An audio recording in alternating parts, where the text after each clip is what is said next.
us another date for another time for Dhamma discussion. As you have announced that 40 is the time. So I cordially invite if there are any questions or any topic suitable for this time, so that we can go open discussion. Can you explain about the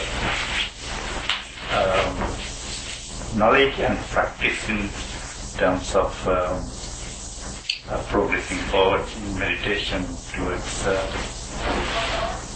balance between knowledge and practice? Theory and the practice. Right. I know you need basic knowledge, but what is more useful in balancing the knowledge and practice in Vipassana meditation? So usually it says that three kinds of jnana, three kinds of knowledges: the theory knowledge, the deductive knowledge, and the direct knowledge, the experiential knowledge. Suttame jnana, chintame jnana, bhavaname jnana. So usually the theory knowledge and these other knowledges in the normal sense come under the suttame jnana, chintame jnana. That means the book knowledge and the knowledge coming out of deduction, coming out of rationalization, philosophizing. These two known as the basic knowledges.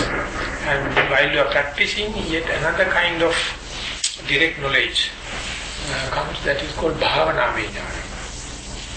So these three are leading one to the other. When you are getting kind of a hearing, kind of a book knowledge or something out of in the Dhamma discussion or something like that, then your mind going to digest it, rationalize it, deduce it, whether it is true, is it worthwhile to practice it, may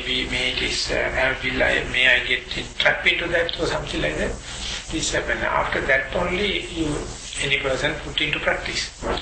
And while practicing, not only he just reconfirm the same theory knowledge, but he get the first-hand experience.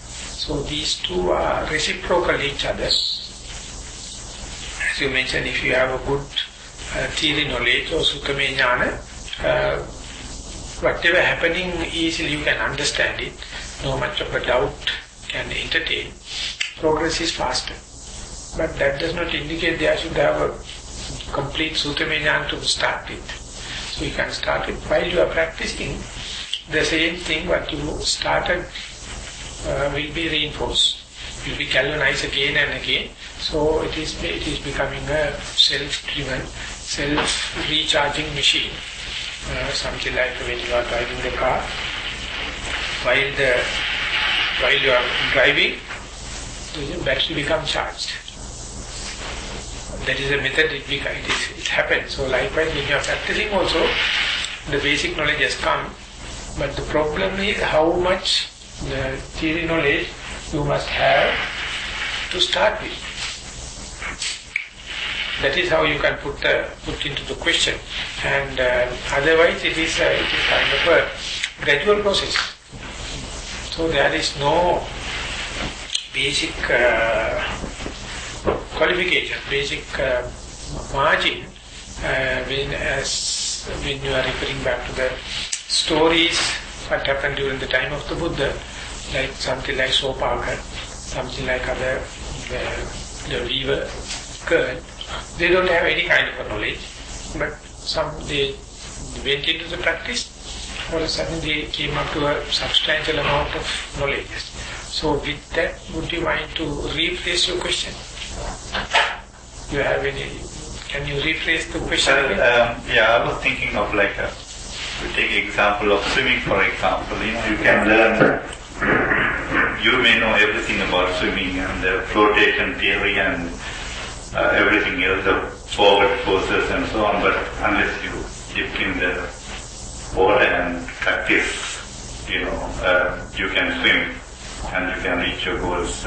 You may not need much theory to learn to swim.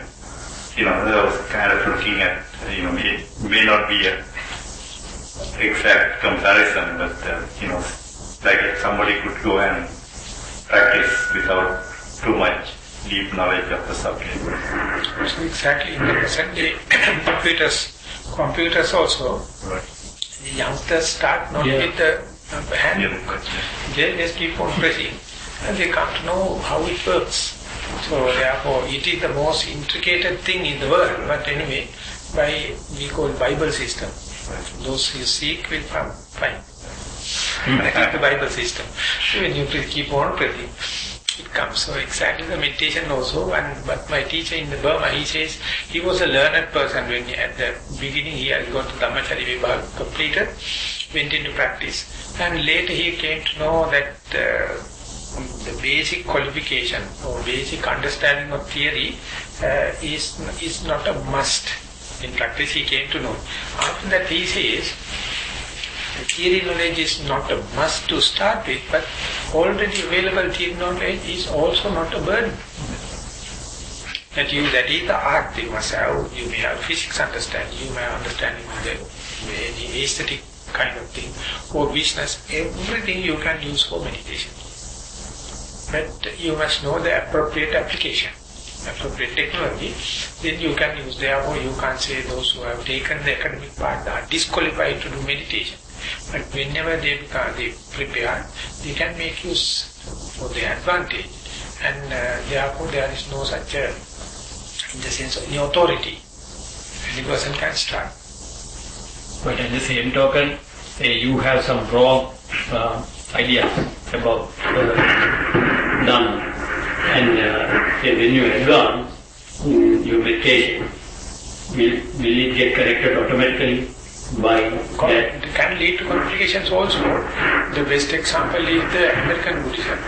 American Buddhism is known as business. Everything put into the business. And basic tenet of Buddhism explain the prevention first and then the cure. But in America it put in the cure first and the prevention later. And what happened was only the cure happened, now prevention is not talked about. So therefore, one of my friends, he was a professor of professors. And now only he practiced, now he read and write a book, mindfulness-based counseling. And in the preface, one of the Holland person has given a short idea. He says how Buddhism has come up to a certain maturity, especially in the European countries, but completely in the wrong perspective, completely going on the healing and curing kind of Buddhism. He says now enough is enough.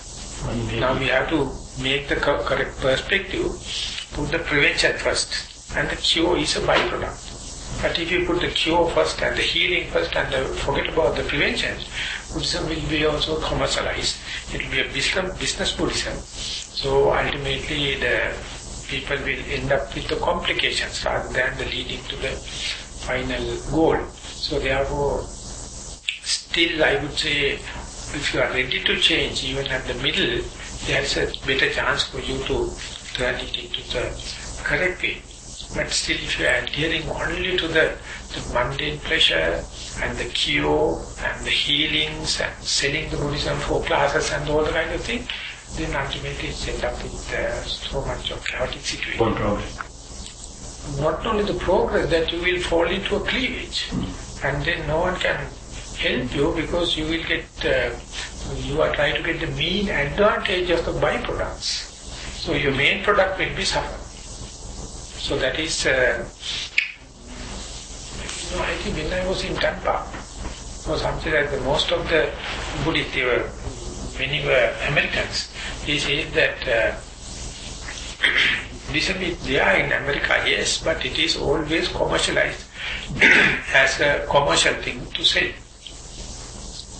So that the advertise telling that if you meditate, you will be cured, you will be healed. And then many people come in rushing.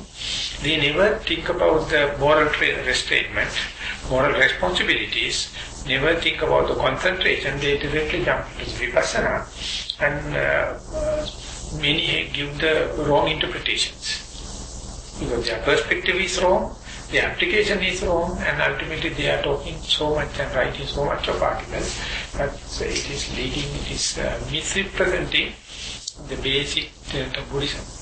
There's a book called White Cow in the internet that also gives all that input, and they advertise this meditation technique for your gains, money, healing, and all the gains.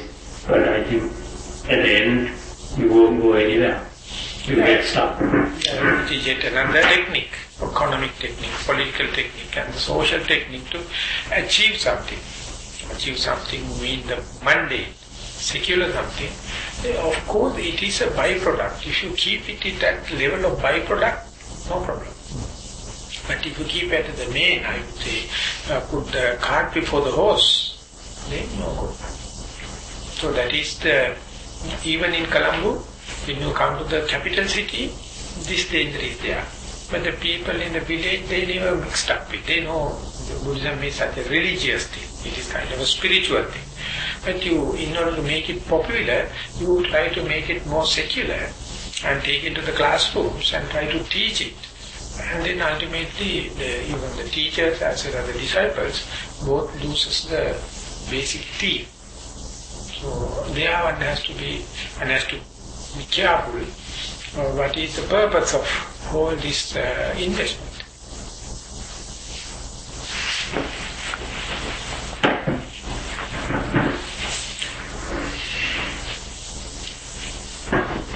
Swaminathan, I have a question. I think it's mindfulness is the theme eventually still, but it's a question regarding what to do at the deathbed, one's deathbed. Basically, what I'm asking is, let's say that you haven't achieved a marga, but you are a serious meditator, and so I want to know how you can use what you are practicing to the best, so that you won't end up in a worse place in your next birth, basically. So what are the things that you say you know that you're going to die because you had an accident, you're bleeding, you whatever. You have a few minutes. So what's the sort of thing that... I will give an example or episode what happened during the time of the Buddha. I don't know whether it is directly addressing to your question. There was one monk known as Assaji. He was very good in meditation and he can go to the good jhanic experiences. That means the concentration-wise he is good. So he was fully contented, then and there he was happy. And every other monk also knows he is a meditator and he keep mind on the jhanic bliss and live it. But at the deathbed, he was bedridden for a long time. No walking meditation, her body is so painful, ultimately he go to a state, he can't go to the jhanic experience. So therefore he can't suppress the pain. Now it became double fold, because he lost his heart, thinking that he thought his meditation will be helpful at that dangerous situation. But instead what happened, that consciousness disappeared and whole body pains and the mind, mental agony, everything came. And he was in panic. And ultimately he called a close by monk and told, please go to send the message to the Buddha, tell that I am desperately waiting some instructions. Because I am completely lost. My whole effort that I was done as a monk, I thought it will be helpful. In such a situation it is not helpful. So that particular monk also goes to the Buddha and says, but that's an invitation for you to know such a person. So when the reaches, he was lying down, he can't get up, and he tried to get up. But even then Buddha found, he just don't worry, you rest in your bed. And then God coming to the Buddha after this place, he's asking, why are you asking me in this situation?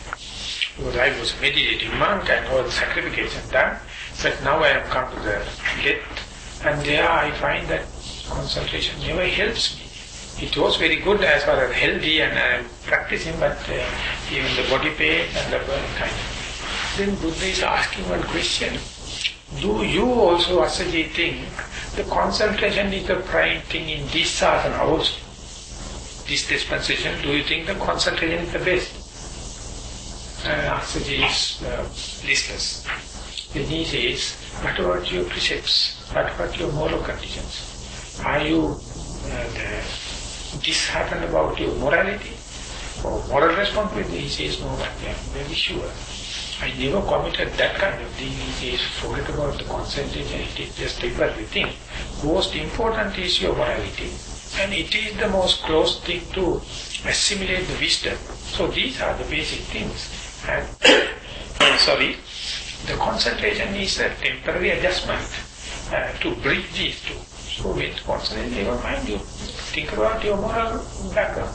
He was so happy because his morality was never affected. Even though he was upset in the deathbed because his concentration disturbed. And then after the teaching of the Buddha, he was so calm and serene, he got the message just before the death, he achieved it. So this is being again and again quoting. Whenever someone says that the result of meditation, invariably many are thinking in terms of concentration. They never think of in terms of morality and things in terms of wisdom. So if you are also basing that, it is also, I would say, there is the danger of cure. There is the danger of healing. Because concentration gives, then and they are cure. Then and they are healing. Because you feel Dita Dhamma Sukha Vedana, you can live in good abode. That is not the primary thing. Primary thing is, once you get the concentration, you must try hard to get the maximum wisdom. And the concentration is highly dependent upon this moral responsibility. If you are not morally disturbed, if you are not inferior, that is the one you have to teach. So this is why I don't know whether my giving this example going to answer your question. Toward the deathbed, it is not sure whether you will get the same concentration like in your healthy time. And you must have a career back to say whether I have done any commitment so that disturb others and disturb myself, disturb the present as well as disturb the future. If that is the case, you have to rectify as quick as possible. And then upon that you have to, of course, gain the concentration in order to get rid of these 5 hindrances. And then only you see the clear picture. And then the working for the concentration. And the other one is the deathbed, the death moment. Of course, it is very critical and very, how to call it, like an Olympic game. But each and every moment we are dying and reborn. So if you take the instant death, don't wait till the final conventional death to happen. Each and every moment you can test. Am I living this life to get some sensuous pleasure, or to get the understanding of how the things and they really are? If you are really trying to understand things as they are, that each and every moment, that habit, that kind of this seasoning, the familiarization is the one going to rescue you at the deathbed also. If you know that is what is happening now, that is the refuge. What else? Your prestige or your money or everything will be gone just before the death. So only the thing is you can justify that, am I aware, am I exposed to the present moment? Then is something different. So Uncle is trying to quote a modern example. Nowadays, that phenomenon happening in America. There's one person called Eckhart Tolle. I don't know whether you have heard of him. He has written a very famous book about 10 years ago, Power of Now. Still it is the bestseller. And he explained, I read the first part because soon it published, came 2 copies to me telling that please read it and see what is happening. He explained in the preface, after the 29th year, 29th birthday, he was undergoing a nightmare, panicking in the night. All of a sudden he get up and 3 days continuously panic. Continuously, he don't know what is happening. So again he get pace, good. But anyway, now he knows at any time again this can happen. And then he got listless. Ultimately, given so much of consideration, he decided to commit suicide. And he was a very educated brother. He bought some medicine. That means if he take all the 13, 14 tablets together, finish. Otherwise, it is a sleeping tablet. So it is also lying on the bedside. And all of a sudden at 1 o'clock light, he got a complete panic. And he come to know, again I can take a sleeping tablet or I can take 30 together and then finish. And what is all about this living? Even if I recover, that is panic going to come. So why should I live? And all of a sudden came an idea to him, I can't live even one single moment with myself. No use. And what happened was, next door, he has analyzed that statement, I can't live with myself, there should have two myselves. Which is the correct one? If I can't live with myself, that means there should have two shades. And out of these two shades, which is the real one? And immediately he cut through, and his panic and agony double-fold. And he was taken for a whirlpool. And what to do? He completely gave in. And after taking the most cervix area, passing through, he came to complete bliss. And then he was taken for a few minutes. When he came out after the incident, he's a completely new person. Whole mind is completely positive, completely pure, completely bright. So then he says 6 months after that, he just go to the public parks and sit on a bench and look at the world. Throughout the 6 months, he says, each and every moment he is rejuvenated. It's completely other way around. So some people used to come and ask that earlier you were always talking and complaining about the panic and kind of thing. Now you are in complete bliss. Then when he is answering, the other person automatically get the answer for his own question. Ultimately he became a counselor. And he says, overnight I became a world teacher. Recently there was a peace conference, international peace conference. Nelson Mandela, His Holiness Dalai Lama, and someone, third person in the country. He became the person to talk about the world peace. Now, often in the internet, I get the messages, Winfrey, she is often consulting him. Whatever the disease happens, whatever the political turmoil happens, he is very calm and quiet give the explanation how it happens. He now wrote 3 books, The New Earth, Practicing Power of Now, and Silence Speaks. And he says that panic, that deathbed is the real teacher for you. And there he went through it, not to the death, but awakening. So this therefore, the deathbed is always we consider as something decisive and destructive and detrimental. But recently I read a book, it's also written in America, known as The Physics of the Soul by Amit Goswami. And he quotes Sigmund Freud's statement. He says Sigmund Freud in 48 he has undergone anginal arrest and he has almost dead and again recovered. And he has gone beyond to the bliss and come back.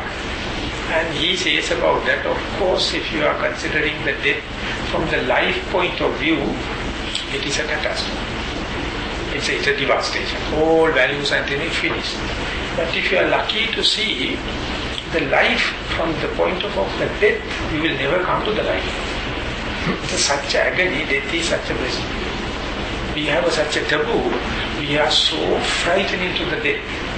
But if we can accept this unknown, if we can accept this liberation, we will be happy to go into the death. So therefore we are, what we do is we are rehearsing the death. Slowly, little by little, known to the unknown. And one day is to the liberation. But when we are closing the high vipassana jnana, we feel like dying. We feel like losing. We feel like lost. So then we become, how do you call, allergic to the vipassana jnana. It is not so difficult. It is coming, but when and we are come, our value system is just to reject it because it represents certain amount of qualities of the dead. So therefore the Buddha says, if you wish to go amurta, amurta means deathlessness, you have to go through the murta. Through the death only you can go to the deathlessness, not otherwise. So therefore, mighty, once I practiced under, I said my first retreat in 1979, I was just out of after university. It happened me to go to practice under Mr. Munindraji. He passed away. He was a colleague of Goenka. And he came to Sri Lanka and I also went there at my first retreat. He says one day in the sitting meditation, you have to go through the pain of death. Then next day only you will be kind of light. Till that you come up to that level, don't expect the enlightenment to come. That is how your threshold value increasing. Your endurance power, your hardening, increasing up to the point to the death. Even if it comes, you must be ready to go, and then only you will be given the deathlessness. As far as you have the fear for death, you can't have any hope regarding the deathlessness. So therefore you have to change the idea about the death. Or in the sense you have to give the direct another perspective, the prospect of the prospectors in the death. The chances you get the death in the sense that if you are living in a miserable life and have so much of debts and so much of place and then take the account for that. Nothing to do with it. It's not the death that actually I'm worried about. What will happen after the death? Really, I mean, death, I think you die, you know. So it's just the last breath. It goes out of you. But I'm worried about it, what's happening. That is, you have to say, that is we develop kind of a fear to the unknown. Right. Why don't we welcome? No, I know, but what I'm saying is that, you know, there are so, as Buddha says, there's very little chance that you may become human again. You know, you could be anywhere. So that's why we are sort of seriously meditating, not true. What I'm saying is, you know, before... Everything go for 6. That can happen, but anyway, what you call that novelty is that you are going to the unknown. Actually, it may be the liberation also. But how can you calculate it here? What is the use of calculation now with your defined mind? It is not leading to that. Best thing is to let it happen. And welcome it. If you are ready to welcome it, this will never come. As far as you are fearful, it is always before the sleep and after the sleep, every time the death. But you say, please come and have a cup of green tea with us and this to finish. I'm not obsessed with or anything. I'm just thinking, you know, what could be done. Sort of kind of to practice now itself. No, that you, for some moment, you keep the mindfulness. And as far as you are keeping the mindfulness, you have the equal value for the death and deathlessness. That's the choicelessness. So otherwise you can't be mindful. You are always to achieve something. If you have any fear on the death, if you have no discrimination about the death and deathlessness, mindful, you are fully blue, in full blue. And day by day you understand the difference. Discrimination reduces. Whether you are dead and individually, when you are thinking whether you have to die, whatever may be. And all the relationship, before we come into that, it was not there. And now we are so obsessed with this family, this brother, and what about the last life? Exactly. We also had exactly the same fondly mothers and parents, so where are we? Are we worrying about that? No. That is why Buddha said, Tatra Tatra Abhinakti. Wherever you go, you kill. And then you so obsessed with it, and you never think that last life was so good or bad, the future life is good, but maybe the present life you get. So that is to say, Buddha says, Tatra Abhinakti, it's a inbuilt system. Wherever you go, you cling into that. And then you get obsessed with that.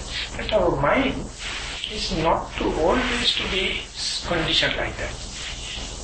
At a time you have to give a chance that death is equal to deathlessness. And then you are fully scout. You are ready to do anything else. But your morals and other things should be good. Otherwise, how can you consider death and deathlessness equal? So those who are morally imbalanced people, not only the death, even the darkness is enough for them to die. And even a single cold or any disease comes, they are really panic. And I have to tell you that if a person sentenced to death, but they do it, they are putting under the dark room for 7 days. But after the 7 days, there is no person as such inside. He already died. It is like a sandbag. They have to pull it and go to the gallows. So their whole personality gone in the darkness because they are throughout they are dying and reborn in the 7 days. But for us in the dark room, it's a nice place for meditation. For 7 days, we can go and meditate if you put into the dark room. Because we know, we expect the dark and silence. So this is how the moral background helps you to be in the present moment. But moral background invariably not leading to the present moment. After becoming moral, you have to impose it. You have to introduce it, this restrainment, and you are better off. And the Buddha says, don't waste your values on the concentration, rather based on these moral conditions and the wisdom. They are interconnected. My teacher, Nissarana, he says when you are going to put up a story building, the scaffoldings are very important. Without scaffolding, like the semi-permanent structures, you can't put up big buildings. So foundation and the big building, scaffolding is in Sri Lanka we call palanchi. He says, palanchi padinchi ventepa. The semi-permanent structure is to get the building done, but don't go and dwell upon them. It is to be removed after the building finished. So concentration is such a thing. It's a temporary semi-permanent structure. For the building to happen, after that you have to remove. But many those who have not correct perspective regarding towards the inside meditation, for them meditation means concentration. Whenever the concentration disturbed, they are so worried. They hardly think whether their moral is intact and the wisdom is intact. Buddha says these are the two things you have to be really worried about and take care about. The concentration is such a volatile thing. How do you take care of the wisdom? Wisdom is a matter that as far as you are, and as I mentioned in the very first day, if you have wisdom, only you can take moral restraint. Otherwise you will consider as it's an unwanted impression. Only the morality leads to wisdom. They are interconnected. And moral, as far as you are moral, that is not disturbing others, not disturbing yourself, not disturbing the present moment and the future, that is the wisdom. No. What else you need as the wisdom, as a certificate or any diploma or any degree? These things are just extravagant. Wisdom means that you are, if you can live the mentality here and now, you are fully open for the universal consciousness or universal knowledge to come in. But if you are holding into your own profession, your own degree, that means you are closing the vessel for the universal wisdom to come in. You are so obsessed with your own degree or your own capacity, so therefore mindfulness makes the mind always open. Swami Mahansa, with the samadhi in the Noble Eightfold Path, which we have to develop so that the wisdom follows the Via wise, we can follow the rest, take care of the rest. According to just now your teaching, that Sila starts even little bit of wisdom, you have to start the path. That's what you say. That usually, in the theoretical sense, in the Parinibbana Sutta, elsewhere Buddha says, Sila Paribhavito Samadhi Mahapalahani Mahanisamsa, Samadhi Paribhavito Panya Mahapalahani Mahanisamsa. If you are Sila, if your virtues are intact, that you are bound to get good concentration. If you are going to get good concentration, you are assured with the wisdom. So, Sila, Samadhi, Panya is the presentation. But when you go to the Noble Eightfold Path, it is started with Panya. And then Sila, and then Samadhi. So, therefore it is theoretically, we have been taught Sila, Samadhi, Panya. But when you close to the Nibbana, it becomes Panya, Sila, Samadhi. So what is the difference? What is the practical implications? So that my teacher Vanaya says, if you take a rope made out of 3 strands, patatunakin, prepared, the same green one, yellow one and a blue one. And entangled they are, that is how it make a rope. At the angle you may see the yellow rope, just above there you see the green rope, just above there is the blue rope. The point you see changes the 3, but is coming face to face. But it is like that only throughout it is happening. So early beginners looking from one angle, and in mature you see through the wisdom angle. So it is changing. So when the Noble Eightfold Path comes, the right view is the most important. If you have the right view, definitely you are morally sound, and definitely you have the best qualification for the wisdom to arise. But in the early part, it says you have to give the emphasis basically on the morality, and then to the concentration, then to the wisdom, but later they become reciprocal each other. Wisdom help morality help wisdom, and it becomes a natural flow. And the layperson can say? So otherwise that by the use of development of the mindfulness, if we know, if we put so much of time, so much of the result. If you put more time, you get more result. Likewise, it is evolution going to take place according to the effective time you allocate onto this meditation. How did Lord Buddha stop Angulimala from cutting his fingers? No, that is a story. You know the story? His teacher, he was a very good student like you. His name was Ahinsaka. He was not Angulimala. Ahinsaka means the innocent. His original name was Ahinsaka. And in the class he was the best. And every other student was envy. And he was so good with not only with the teacher's wife also. And wife also take an interest. He was a young lady, take an interest about this young boy. Ultimately everyone thought that the best thing is to take tail carrier, become a tail carrier and tell the teacher that this student have an unwanted relationship with the wife. And when the teacher is observing, of course he is very good in the class, of course that wife is taking care about him because of the merits. And he also had a kind of a relationship. Ultimately what obsessed his mind. Therefore the teacher wanted to play a racket. He says, you are the best student, so I have given everything free of charge, so you have now paid me kind of a token of respect.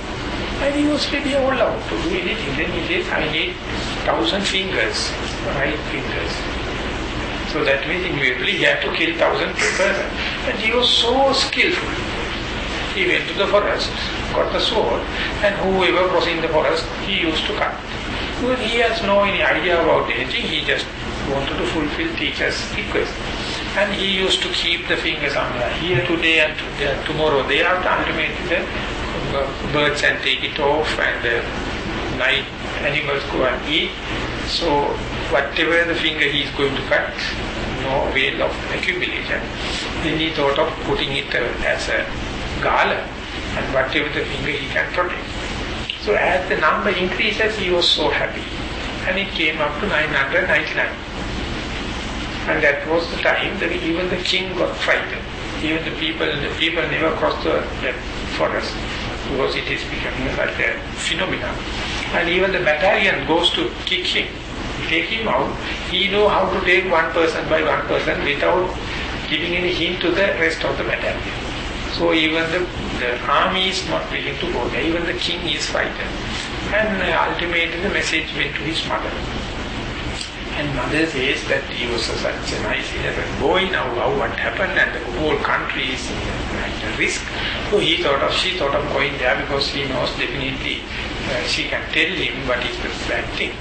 And at that time he was ready even to kill his mother in order to fulfill 1,000 fingers. So then Buddha came to know if he is going to kill his mother, definitely he loses the chance to get some understanding in this world, because it is irrevertible damage he is doing to his morality by killing his mother. So therefore Buddha went before. Then Angulimala was so happy because very calm and quiet person coming, easily he can cut. He has nothing to fight you. So ultimately he started to chase behind with the sword. And the Buddha also did a kind of a thing. He made a determination so that Angulimala can't make the distance. He also always, whatever the amount is chasing behind, he can't come close to the Buddha. So ultimately Angulimala told, hey monk, stop with you. That is, he told because he is chasing behind, that is so very calm, he is stepping. But he is with the whole effort fighting, he can't come close. Then the Buddha told, I know possible, why don't you stop? And then across his mind, he knew that while he was walking faster than me, he says he stopped. And I can't chase him behind, but he says me to stop. Then only he come to know that he has stopped all his defilement in the mind. And in my case, it's full of defilement. And he crossed the message. And he told, he is the person I have to follow. Because he know how to stop it. And he already stopped it. In my case, I am a full-fledged. So ultimately he went and worshipped the Buddha. Because he understands this particular word. There is no other wrestling, fighting and with the Angulimala. Because Angulimala was a wise person. He understands the language of the nobles, language of the enlightened people. Stopping means not the speed of the run, but the stop the mental proliferation. Thinking is considered as running.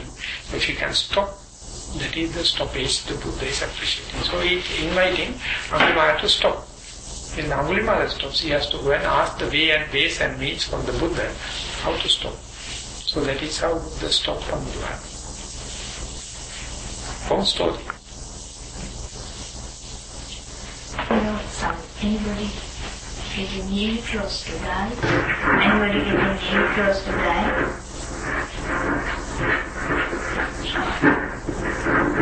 Anybody getting nearly close to die? Then the brain going to be so, I heard that brain going to be so bright, is that right? So dry. Bright. Brain going to be so. So it's a National Telegraph magazine. There were some articles they published. They say this is true for about the 40% of the people, irrespective of the religion. And they have done the research according to that particular article in Holland. And 16 out of that they have cross-questioned and found the consistency. Whereby the moment he give up, he accept the death, he taken to the white tube, and when you go there and go to the other side, completely the brightness, no weight, and he can see other spiritual beings also, he can talk with them, but the brightness happens. But the question is, these old people, after this experience, they have come back to the come to alive. They are in a cardinal arrest, the anginal arrest, therefore it is not the real death. They have come back, so 60% they have, censored, and so exactly the same.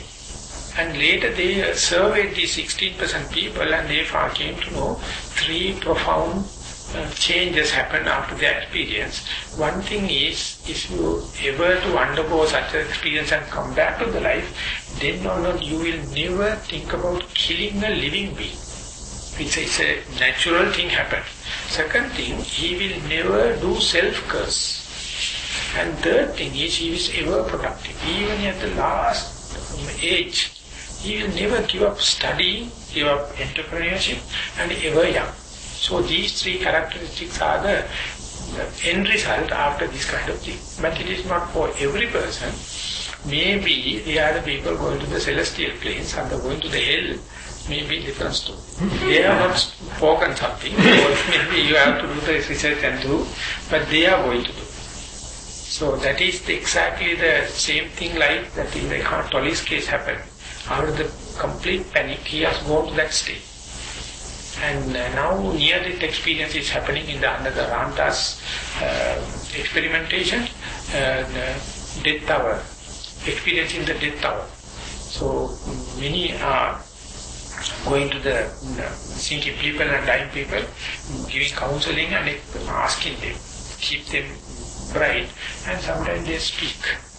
And there are some already conventionally dying people, and there are some people, those who are recovering back, something like that. So still they say that they are accumulating more and more information. Nowadays there are three things are really in the front line.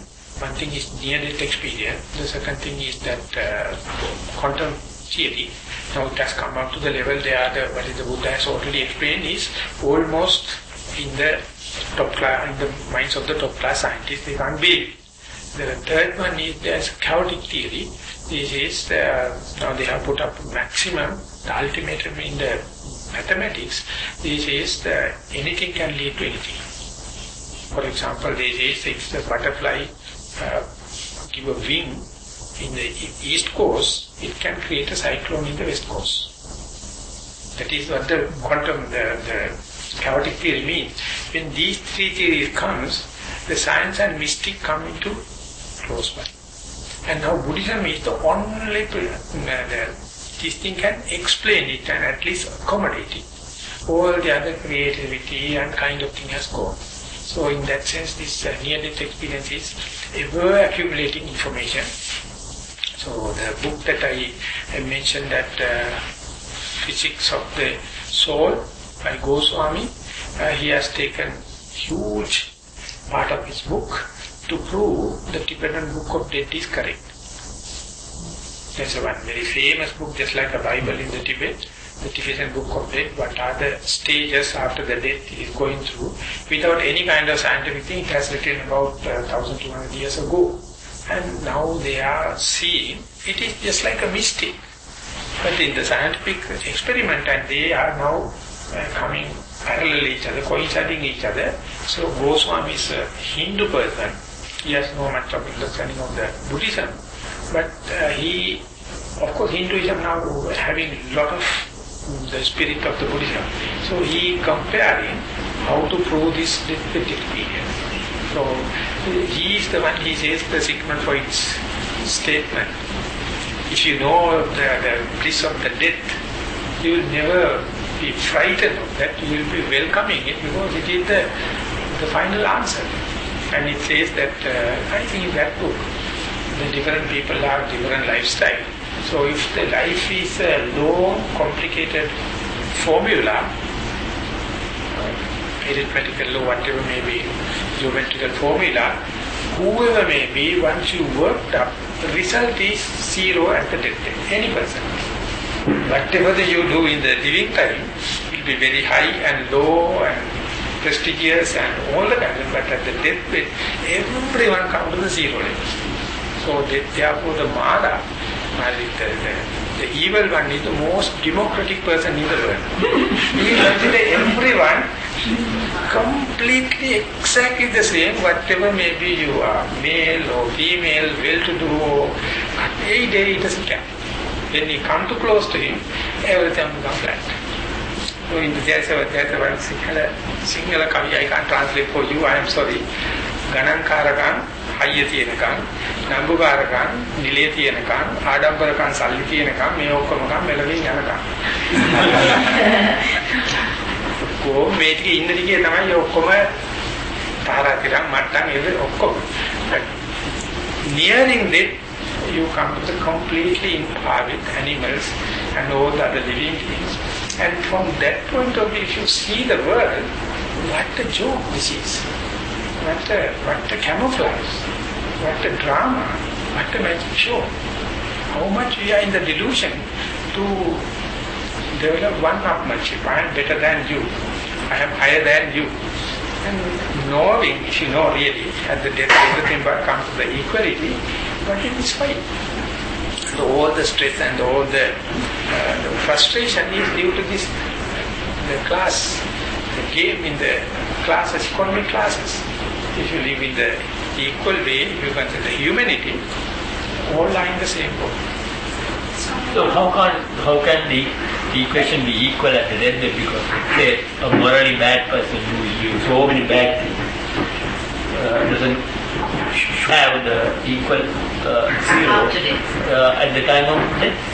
Morality comes as far as you are a social being. Single person have moral. Social is it's a society created problem. If you are a single person, what is the meaning of moral? If you are living naked or no, it doesn't matter. If you kill or otherwise, he has no comparison. This is the kind of created by our culture. By conditioning only morality comes. If you wish to live in the culture without friction, you have to accept the cultural norms. That is equal to moral. But if you consider one, here now I am, no morality. Simply you escape from all the bondages of the shackles of morality, as well as the mind is here now I am. So it is what happened at the bed. Definitely you are confined to this moment. Definitely you are confined to yourself. Definitely your mind will be here. So you are fully mindful at the deathbed. And it appears like a catastrophe. Because you have so all the life live in the past and the future, and all of a sudden it's come to the present. You have completely given the values and everything with the respect to the mother, father, and all everything gone, and you become yourself. And you have the America, Sri Lanka, better place, that place, everything gone, and you become the here now I am. Then what is? This all the yardstick and everything invalid. So that is what happens when you are fully mindful and be with the in-breath and out-breath. You come to the present moment, that is almost like in the death, almost like in the deathless. Death and deathless happen complete in the present moment.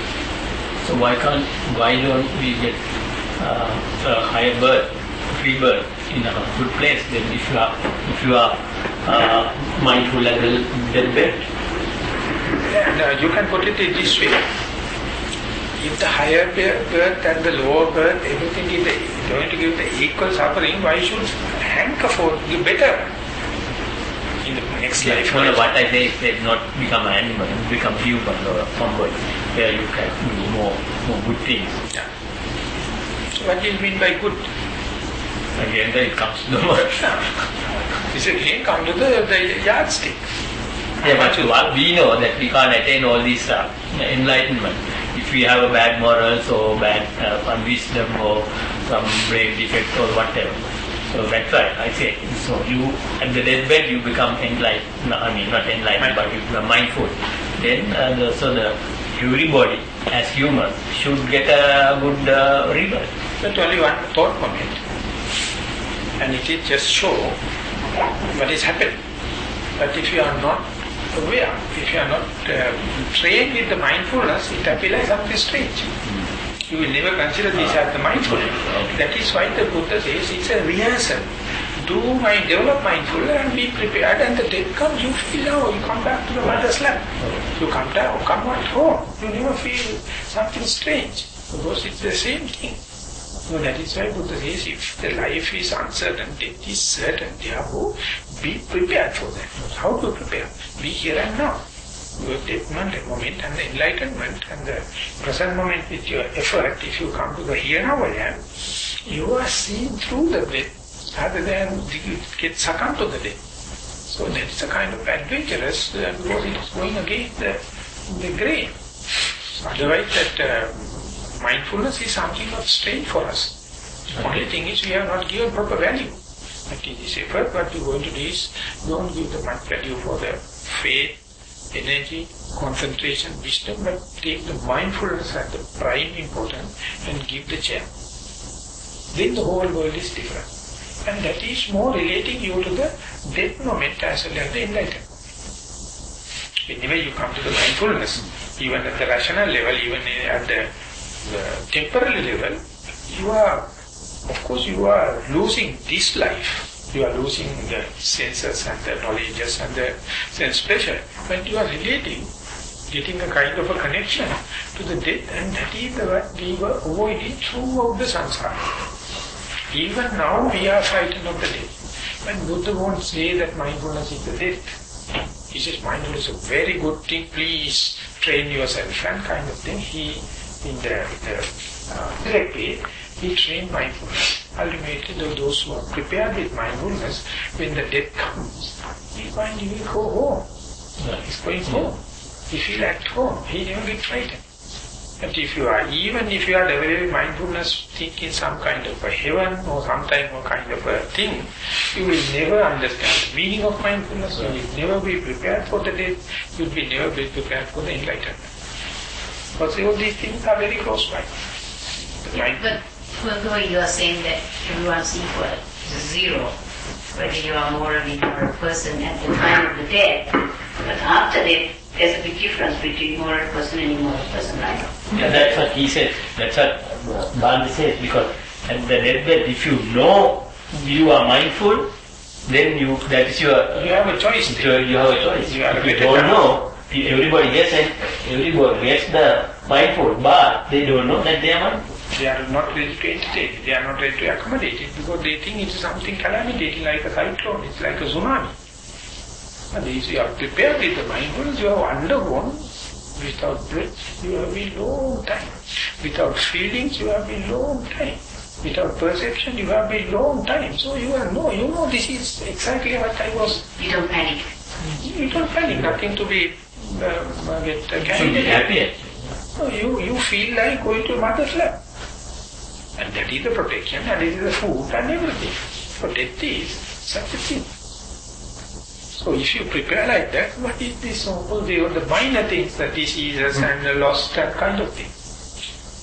Easily you can recover. So then it must be with the end, because I heard that in books also read that at the time of death, all your past bad karma starts coming to the surface. Yeah, that's action replay slow motion. The video clip will come. Every good and bad thing will come. Not only the bad, the good also comes. But only you have to maintain your mindfulness. Peaks will come because there's no time, you have to telescope everything. Mm-hmm. So you come the highest experience, the lowest experience come. Whatever you grasp, decide the next person. Right. Whether you grasp the good or bad, it is a black by chance. But be mindful can't do fail. So being mindful is that you know it's the opportunity of choice is there. So Tibetan Book of Death very nicely explained this moment. I don't know whether you can read it. At the immediate moment of the death, if you know I am dying, you will get the golden chance. Immediately shortcut to the Nibbana. You are not panicking. You get the opportunity. You get the Dhamma. First experience the foot right this thing. And if you get panic, one short moment, and then you will caught up with the karmic forces. And there also, if you have no moral, you have not done good things and kinds of things, then that is gone. That is the law of principles happen. So therefore, at the deathbed, there are three stages, three bardo stages. Very first one is the highest opportunity, the shortcut to the kind of scholarship to the Nibbana. The second thing is a rational and decides, and even then only third one happens. So what the Tibetan Book of Death ethically explained is, when the dead body is there, the parents and the relatives and everything to read the book, telling you are in such a state now, and now you are losing the first chance. Please try to at least get the second chance, so otherwise you must know this is the third chance, like you are explaining the death spirit, the stage. So Buddha says, before dying, you read that. Do it now. Immediately you read the present moment, not at the deathbed. Even now you decide where to go. And you can decide to go nowhere. And then if losing that option, only you have to select a better place. And all the places are in the hell. No place is better. Samsara, every place is the same. We are given some kind of values and kind of thing according to our birth and the culture. But from the Buddha's point of view, he says the urine and the fecus, whatever small condition, it is dirty, it is bad smell. So likewise the samsara, there is not a single drop to be appreciated. Everything is the urine and the feces. So he never appreciated it. And we say is the economically good classes is better than the second class, and politically powerful is better than the powerless, and all the ethically good, all the kind of thing are the secondary values we have given. They are just perceptions. It's like dreams. In a dream you can have all the kind of, but still you wake up. Once you wake up, something is just but a dream or hallucination. Reality there will be. So that's why the Buddha says that Buddha is the first one, became Prabuddha. Prabuddha means awakened. All the others are, even though they feel, they claim they are alive, Buddha says everyone in the dream. Everyone in the sleepiness. That's why he says become diligent. Awake yourself. Otherwise what you all do is invalid for the next life. At least for the absolute world.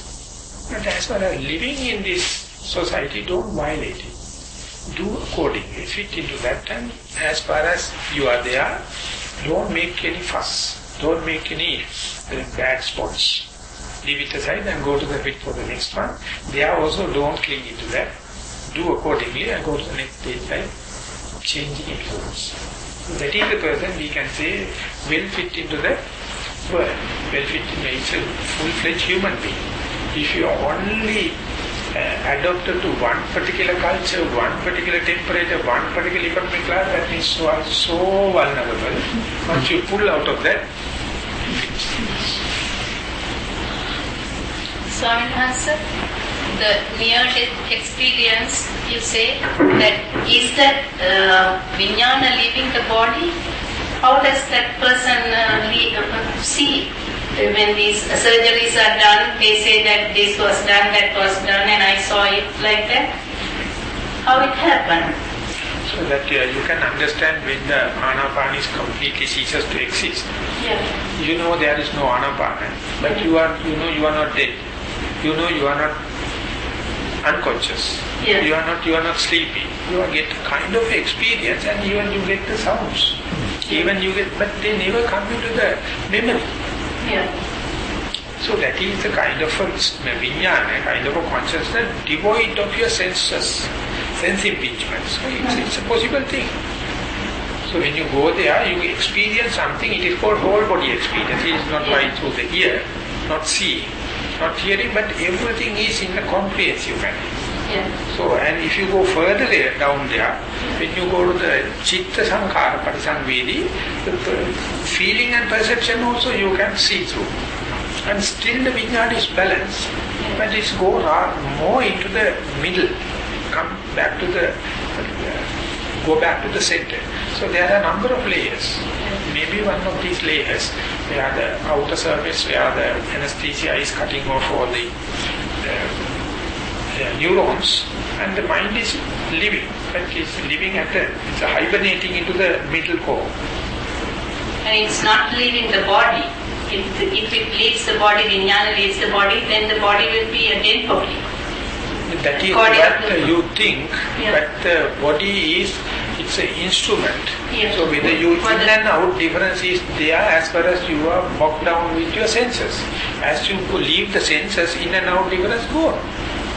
And the time dimension go on. Then how can you say Vijnana in the body or outside the body?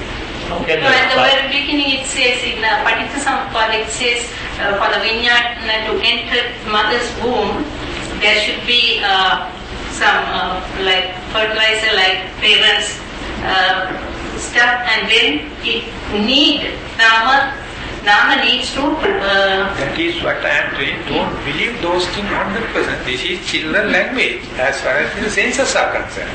But that is not the truth. That is not what happens. If it is so, Buddha would have drawn the diagram and shown it. It is not the case. This is the way our rational mind understands. It is understood through the senses. For the senses, only linear relationship is valid.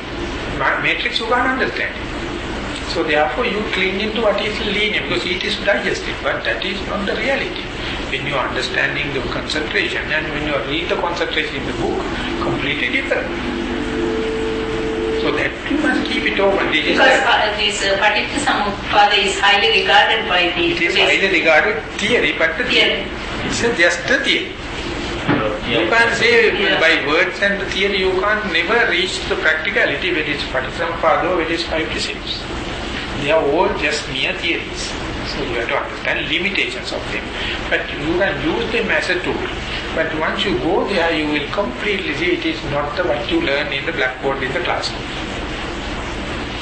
What you learn in the blackboard is completely different. When I was in Nilambe or something like that, I met one of the Swiss person, he is a surgeon. And he said that in the nowadays operations, when you are doing a lot of clips and other things available, when you cut the vein and all the things, but whatever he says, while the operation, what happens, you just thumb. That is the method you do. That is the practical way. You can't wait till to get the 5 centimeter clip into that and 10 centimeter. The first what you do is, that is practical. But the book says, you to be professional, don't put the finger, bring the clip and ask the nurse to do it, and all the kind of blah blah blah. But what happens is, at the theatre, this is like a butcher, what you do with the chopping the animal. So that is the difference, of course. Sudhu Wadana Katha, dhanna in Lanka. Sudhu Wadana Katha. When you are telling, you tell with the complete theoretical, complete foolproof system and you practice. But don't get carried out by the theory. Not because Paticca So it's a mistake in you that you believe so much of theories. Yeah. Being such a practitioner, that is your main impediment. You can't give up your known. You can't get liberated from your known, because you are so cling to the known, therefore the reality never come and replace your theory again. Give it up. All these things are acquired things, all these things are burden, all these things are impediments if you do not know how to use this in an appropriate way. What about you? How that take a paragatana in Lanka? How to kochchara dibba kapara. How the niyama, how the pavichchi karana dannawa kiyanne ඒක තිබුණත් එකයි නැත්ත් එකයි ඔය ඉන්නේ කියලා. හරිම අමාරුයි. දන්නා දේ අමතක කරන කියන්නේ unlearning process is the most difficult. Learning many people say is difficult. But I would say more learning easy. But de-learning, unlearning, and go to get the freedom from the known was very difficult. Because we have recognized it our knowledge.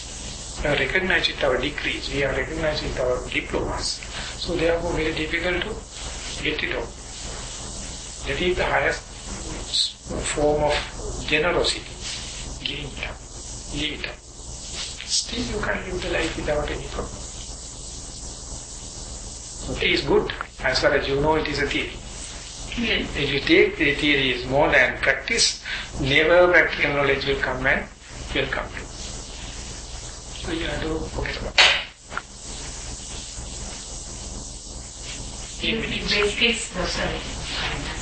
basically saying and that way you go to a place like Dhammajiva anyway, right? Or Dhammajiva, humanity, or to the present moment, or choiceless awareness, or evenly suspended attention, or suspended decision, whatever may be, but it's a very nice place. That's all I can say.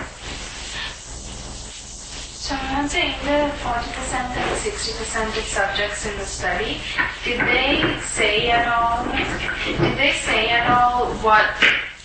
what their last thoughts were? Did they compare that? Like, did they look at the last thoughts? And It's a luck by chance. Any moment that it says that when you are going to the meditation, sometimes when the concentration happens, it appears like a brightness. Sometimes it appears darkness. Why? Because that indicates your perception at the right of the beginning of the meditation. So, the concentration represents different ways in different cities. Likewise, wherever it is going to cut off your stream of consciousness, what is the last cut? It's luck by chance. The way that Buddha would have given the secret to the Rahula and saved him, or to the Yasodhara, at least the ex-wife, he can't give. He says, it's luck by chance, be prepared, that's all he can say. There's no, that is why one pass it to the other. One can't save the other person. It's a completely luck by chance. I am very happy with that, because it's a very democratic. Such a democratic thing, the death. Otherwise you can give some money and be prepared with that kind of thing, and the president can have a different death and the citizen. But the Mara, the evil one, is the most democratic person. Don't give an additional even 1 second. And I will bring one article I got, and you better read it. And it is composed by Western meditators in the Tibetan. And he explained about how the death is. So, how the Sinhala I will bring an article, but I don't know how to translate it. It is English to Sinhala translation. I don't know. Please, next time. මෙතන මරුණාම ඊළඟ හොඳ උත්පත්තියක් ලැබෙන එක නේ I'm worried about it. I'm worried about next. ඒක තමයි. ඒක තමයි. ඊළඟ worried about it. මෙතන උත්පත්තිය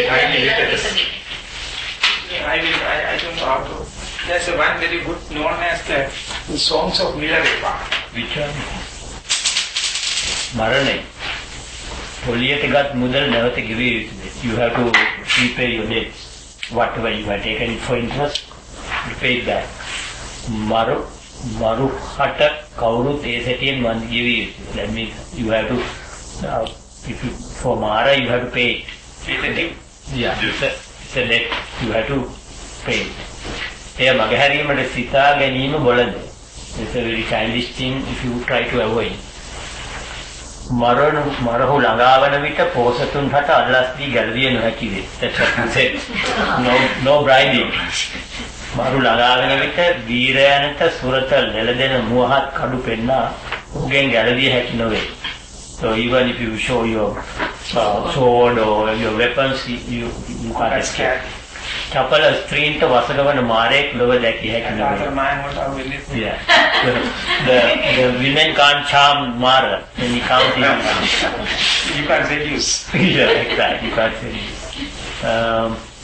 කවර දක්ෂ ආචාර්යවරයෙකු හටද ඉගැන්විය හැකි පාඩමක් නැති.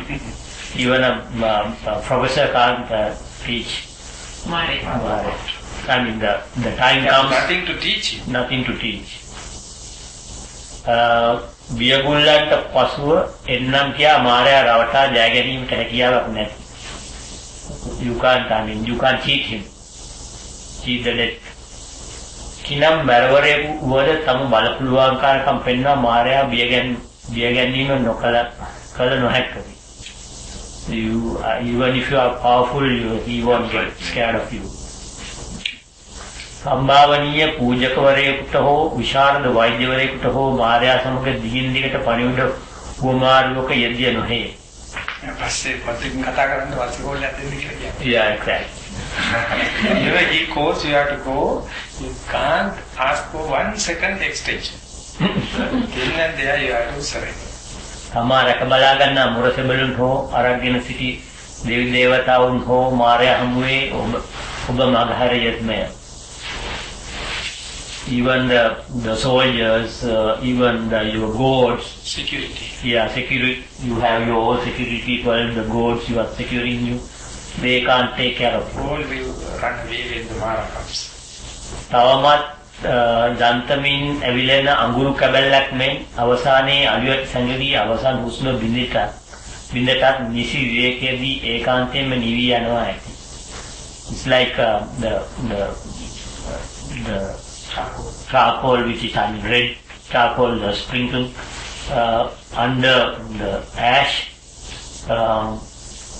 The smallest thing will disappear. It's like that your life will be gone. මරණාසන්නයේදී තව දින ඉල්ලති. තව අයෙක් තරු ගනිති. තවත් අය අඬා වැළපෙති. එතෙමෙක් ලෞකික දේ ගැන දීපත් කරති. තව සමහරෙක් තමා උගත් දේ අන්‍යයන් භුක්ති විඳියයි බය වෙති. And the deathbed, some people ask for more days, a little bit of time. Or some people count the stars. Some people cry. Some people they have lost their for the belongings, so they weep about it. They worry about it. And some people who have learned a lot, like professors, they think, oh, I lose all my royalty. royalty about the patency and all.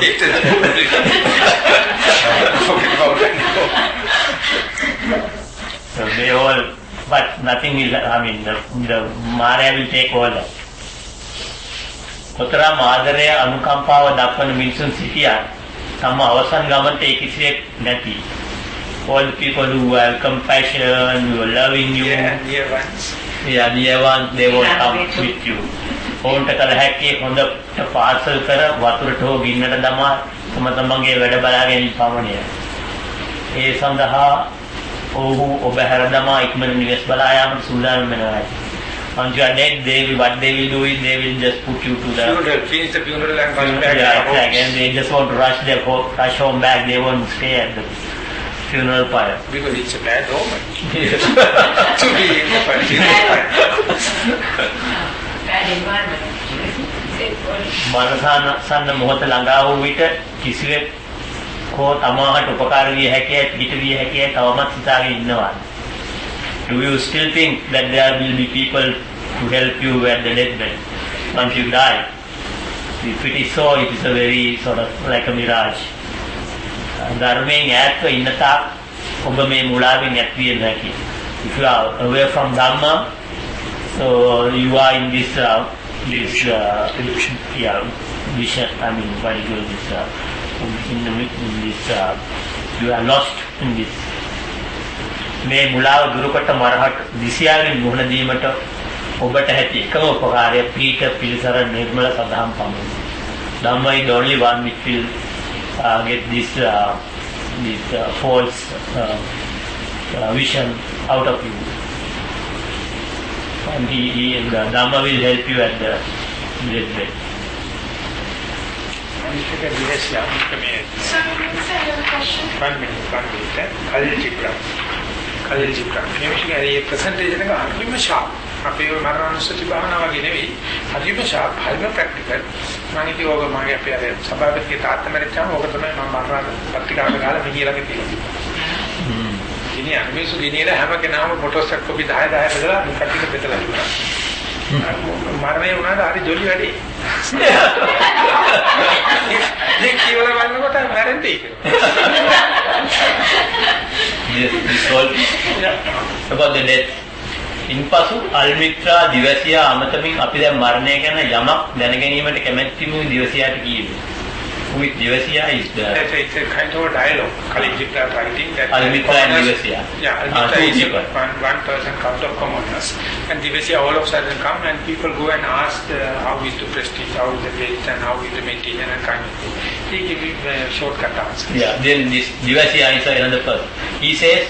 Divasiya is the enlightened being. Enlightened being. He says, ඔබට මරණයේ රහස දැනගැනීමට පිළිවන් විය හැකිය. You can find the secret of death. එහෙත් එය ඔබ ජීවන හෘදය තුළම නොසයන් නම් ඔබට එය සොයා ගැනීමට පිළිවන්කමක් විය හැකියි. You have to find out from your heart.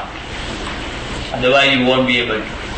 රාත්‍රියට හුරුදු ඇස් ඇති බකමුණා දිවාවට අන්දේ ඒ නිසා ඌට ආලෝකයේ රස අනාවරණය කළ නොහැකිය.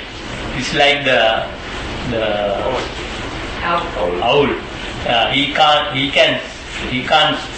can see in the night, but he can't see during daytime.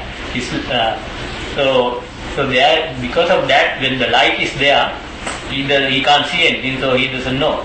So it's like that. So when you have the light, if you don't know, if you are blind for the light, you can't find the secret. මරණයේ ජීවිය දැකීමට සැබවින්ම ඔබට අවස්ථාවක් නැත්නම් ඔබේ හෘදය ඉතා පුළුල් අන්දමින් ජීවන සිරුර දෙසට විවෘත වීම මැනවි. If you want to see the secret of death, so if you really like it, what you have to do is you have to open your heart and very well to... This is the meaning of diligence and vigilance. Right. You have to be very vigilant, you have to be very diligent, and then only the death comes. If you are lethargic and if you are hazy, if you are other directed, you can't understand the death. You have to be full delicate, full vigilant, full mindful. Then what you see is the death and deathlessness. That is what we feel difficult to face. මක්නිසාද ගඟ සහ මුහුද යනු එකම වන්නාසේ ජීවිතය හා මරණය යනු එකක් නොවන්නේ. But they say it's like the river falls, river and when the river and the ocean comes together, you don't see any difference. So it's like that. The death and the life is the same. ඔබ බලාපොරොත්තු සහ ආශාවන් පත්‍ර තුළ පරලොව සම්බන්ධ ඔබේ නිහඬ දැනුම වැතිරී සිටී. Actually, the superficial knowledge and the worldly gain you have, your basic understanding and the capacity to understand the death is always underlying. You never see it, you see only the superficial part, but all our knowledges and everything come out of the fear of death. They are all masked. That is the underlining this thing, and our money, our prestige, everything is coming out of fear of death. So that means it carries the notion of death. So if you remove this whole kind of thing, ultimately what you find is the fear of death. That is why the whole weapon, that is why the whole prestige, that is why the whole all the security research, because we have underlining fear. යට සිහින දකින බීජ මෙන් ඔබේ හදවතට වසන්තය ගැන සිහින දකි. So that's what you said was that. එම සිහින විශ්වාස කිරීම මැනේ මක්නිසාද අමරණීයත්වයේ වාසල දොරටුව සැඟවී ඇත්තේ එම ජීවන සිහින තුල හේයි. So you have to believe this because the what is not the death, but Amariniyatva means deathlessness. Yeah, is there actually is hiding in that level. Sri Haste Osava Tamata Sammana Pidimata Sudanam Sitan Raju Hamuei Selene Dera men Obada Maraneta Bayabe. So everybody is scared of the death. It's like the one who is under guillotine. He is scared of the death, like that you are scared of the death. Rajahamuhe Nera Bayan Salena Namu Emma Prakampaman Tatya Tulama what Raja Lantine Paranaganime Ladime Priti no Somnas to Patno and name. Tatino, Matne Piligato, Trajiputa Vagi Santosa. Dhamma Dupat Manasara, Sam Posak Manasara, Maranatina Dhammaturi Laminas, Priti Kamasaman. Ajuru Wakala, he can't get Villa by. ඉන්දියාවට වැඩි අවස්ථාවක් තියෙනවා. ඒ නිසා මරණය ගැන දැනුමකින් බලනකොට හරිම democratic එකක්. So that's what he said earlier, that everybody comes to zero and the deathbed is what is that? එහෙත් ඔහු තමන් තුල ජනිතව ඇති බය ගැන වඩා සැලකිලිමත් වේ. So everybody is scared of the innate superficial fear. මරණය පත්වීම යනු වාතය තුළ නිරාවරණ සිට හිරු රසක දියවීම හැරුණු විට අන්තිමක්. So you're exposing yourself to the truth. Yeah. That is the death. ආශ්වාසයේ නැවතීම යනු නොනැවතීම කෙරෙන හුස්ම ගැනීමේ ක්‍රියාවලියෙන් ආශ්වාසයේ මුදා එය විසි පරිද්දෙන් නැගී සිට ව්‍යාප්ත වී දෙවිඳුන් සොයා යාමට බාධාවකින් තොරව ඉදීම හැරුණු විට අන්කවරේද. At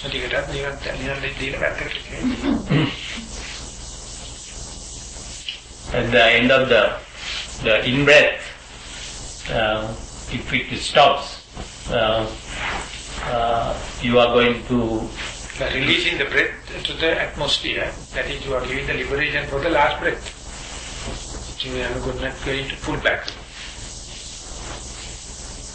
But it says it goes to the higher level. That means the atmosphere. Atmosphere. Yeah, it's always going up. No boundary. සැබවින්ම ඔබ ගායනයේ යෙදෙන්නේද නිසලතාවේ නදියෙන් ඔබ ජල බිඳ පානය කළ විට පමණි.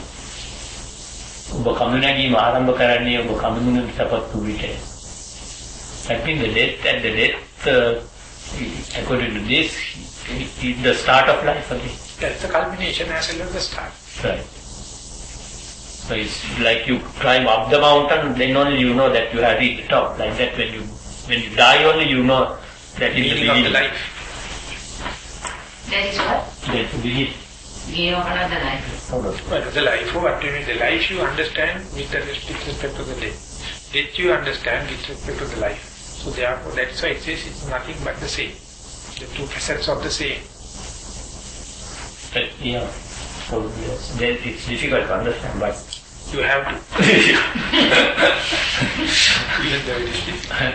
The last one is ඔබ සත්‍ය ලෙසම රඟපෑම හැකිවන්නේ මේකට විසින් ඔබේ අත්පා හිම කරගත් විට පමණයි. Your real drama begins once your body goes and meets the real soil. Mother Earth. Mother Earth. That you can see the dead body how lies on the ground. It's such a relaxation. So at the yogic exercise, the last one is the savasana. You have to lie down just like a dead body and leave it alive. And that is the way the body experience no tension at all. Yeah, all the muscles relax. All the muscles relax. So that is the maximum relaxation. So it is free of charge. You get that is the what you need the tension. Yeah. All the time we are behind the tension, but particular rich tension. And this kind, different names of the tension, that particular one we are searching for. But the relaxation is always with you. It is just a matter of understanding the stress as stress and let it play. And then the relaxation rests. Make it out in the demand එක නගිනවා මේ paper. Yeah, this is a very good topic. Can we get a copy of that? තව එකක් තියෙනවා මේක තියෙන්නේ ව්‍යාධියාලිස් නෝ doctor කියලා පොතක් තියෙනවා භාෂා 50කට දාන එක. දොස්තරලා ඒකට කැමති නැහැ. ව්‍යාධියාලිස් නෝ doctor. And it says little more than first aid. And very huge amount of information. At the end of the book, it tells how to accept the death. He says, I have taught you everything now. And if the doctor is there as a health worker, you can do it. But if the death comes, understand, all the game is finished now. Be prepared for that. And let the patient die. And that explained in the modern terms. So there are three writers, 3 essays. And it's not enough, you must have more. Usually relations are sort of helping and try to sort of keep you all the time, so they are not helping you actually, in a way. They should leave you alone actually. The best thing I think is also education to leave when you're dying, so that you can be mindful. Because otherwise they will disturb you. So that is why the worst thing that relatives can do. Right. Yeah, If they write down and start crying and pouring some medicine and kind of thing, you become you are sentenced to death. Right. You are in this rigorous imprisonment. You can't leave. You can't ask the relatives to go away. You can't. They never go because they know you will die, but we will be blamed by the neighbors. And the best thing you have to say that nothing to do when you go to the hell, everything has done beforehand. At the death place. Yeah, recently a family came and asked me, can you please keep him for a few days because we have to get these deeds and everything.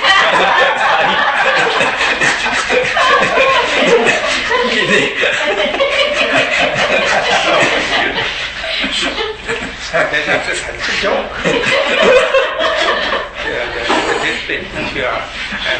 They're not helping you at all. Never.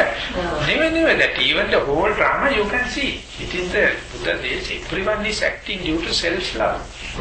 It's a reflection of the self-love. That is why the dear and near ones don't get hurt. And the neighbor ones, never mind. That's the way it happens. So therefore that the death is a real kind of a mirror to show you how the drama is. So say if a person dies on the theatre table when they're under anesthesia, do they really, because when you're under, you don't really until you wake up, you kind of feel, when you wake up, the last thing you remember was going to sleep, under the anesthesia. So do you actually feel it? When they die? You have to do and see. Experience and see. You asking me. Death is not a bad thing, now we explain. I mean, the day you understand, you can answer. If you die, but if you come back, then you can tell the story. Your understanding is that the anesthetic death and the normal death. And then what happens, people who are being murdered, I mean, they must be really, their last thoughts must be, There's no difference. No, you are at zero. Yeah, zero. And sometimes there was a story, like in New York, these people were saying, like in the temple, there was a person who was dying and their relatives were on the other side and they were holding a lanwak over the heart, over the heart, and they were chanting, I don't know if it was Ratana Sutra or Paraniyamita Sutra, it was one of the two, and they were holding it kind of over the torso, and they were just chanting out loud, and then the person thought that they were dying. And she, after a while, like after they finished, she said that she saw like the black prince, like Maha, trying to come through the window, and then tried to come in, and then they left.